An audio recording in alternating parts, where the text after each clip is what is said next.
ask you a question. This is a learning moment. I'm swimming! Okay, everybody get the part water. Of the learning moment. Put the mud.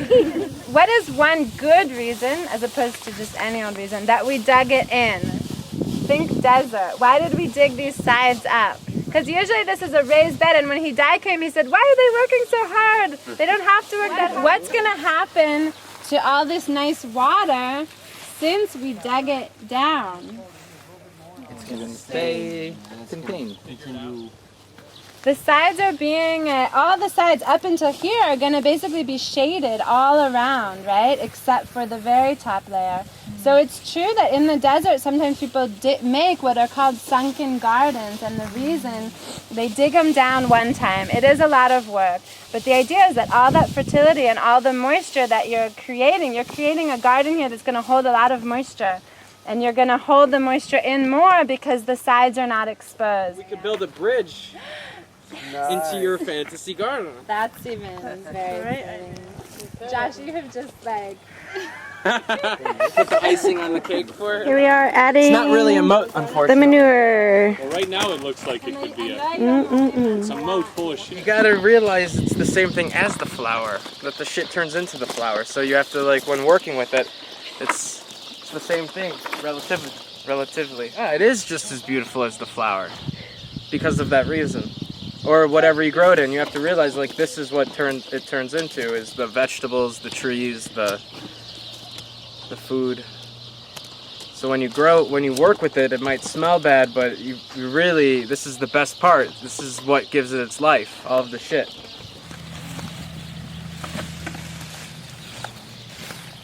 And now we take a picture. Any pictures? I would not consider this compacting, really, because we're just trying to get some of the air out. There's so much air in here. We just want to kind of make sure that it's... Let's go in a circle. Hey, yeah. And sing, chant. Why doesn't everyone say what they want to grow in here?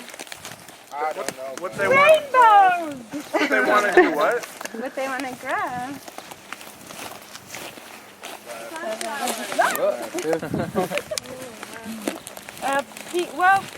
Sunflower. I want to grow thyme.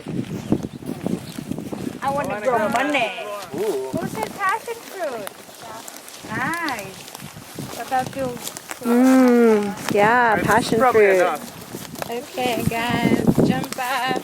Putting 2 circles. The inside circle will be climbers, and the outside circle will be like the sunflowers.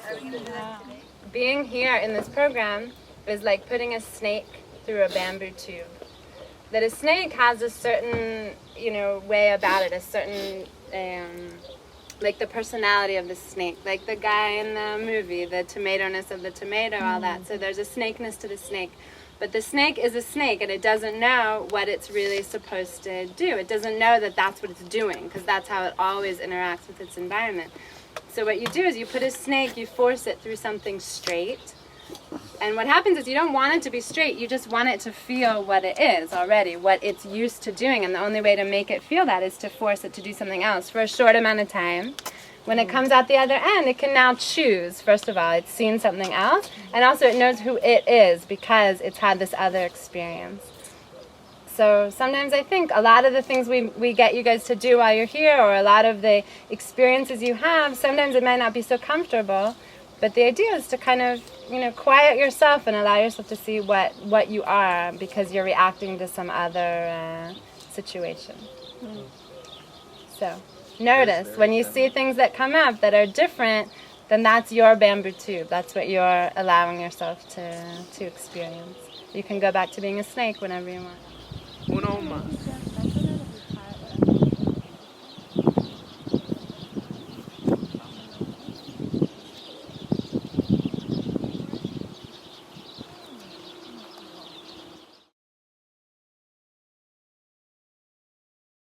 Pretending I'm a solid wall and you're okay, stand up again.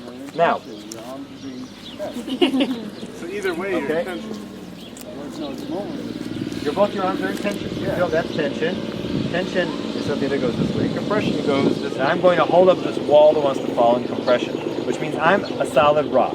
Imagine that I want to now become a bunch of rocks, something heavy. I'm not going to be a wire, I'm not a string, I'm not a cable. I'm something solid. So what I'm going to do is I'm going to put my hands here, I'm going to step back about, hold on, about this far, not much, about 20 centimeters. And Debbie, fall back. Are you sure? Yeah, go ahead. Okay? She leans back. Instead of standing up straight, you put your foot back. Okay?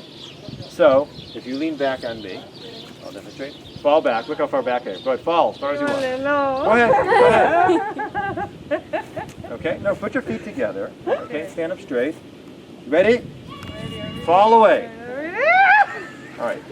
See the shape? You guys all got it right there. What do you call the shape? Triangle. I got the triangle, I got the truss, I got the diagonal. This shape, you said buttress? Yeah. You ever see this shape before? You see an arch here and then a bigger arch here on the sides of churches? What do we call those? Buttress, something buttress. Yeah, flying buttress. The flying buttress. That's the flying buttress. That's the strongest shape we can possibly. That triangle is what we want to get to. If we can get to that, then we don't need a lot of material. Instead of building that whole buttress out of solid, massive rock and steel or whatever, all you need is something very elegant, the diagonal that goes to the ground.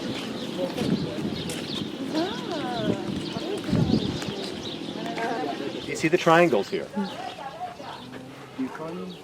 Well, that's the lattice work there helps in that direction, right? See this? See the pattern? There's the triangle. And here it's the opposite direction. So nailing patterns, in this case bolt patterns, are doing the same work. These 2 points, which is 45 degrees in the direction of the thing wanting to fall. We have 3 sets of little tiny pipes going straight up and down. And as long as we keep them straight up and down, it can hold a tremendous amount of weight on top. This is the way skyscrapers are built. But only as long as they go straight up and down. And they go out of plane, we're out of it. So we add these diagonals. And the diagonals are working here in compression or in tension? Compression. Both, depending on which. They're working in both.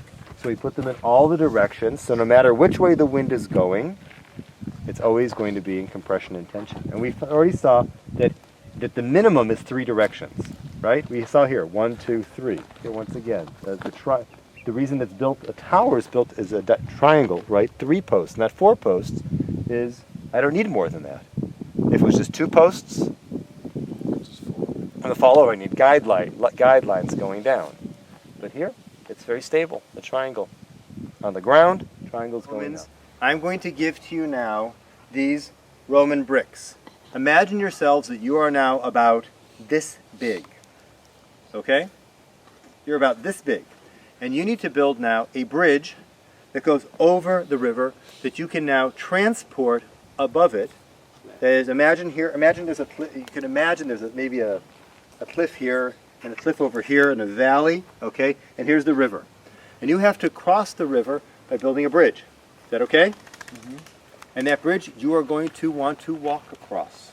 You physically are going to walk across this bridge. And all you have to build with is this form. That is, you're allowed to put this form there that you will be able to move out afterwards. Those bricks and the sand. It has to be an arch. Okay? An arch. So close your eyes a second. Think, if I say Roman arch, what sort of shape? What does it look like? Yeah.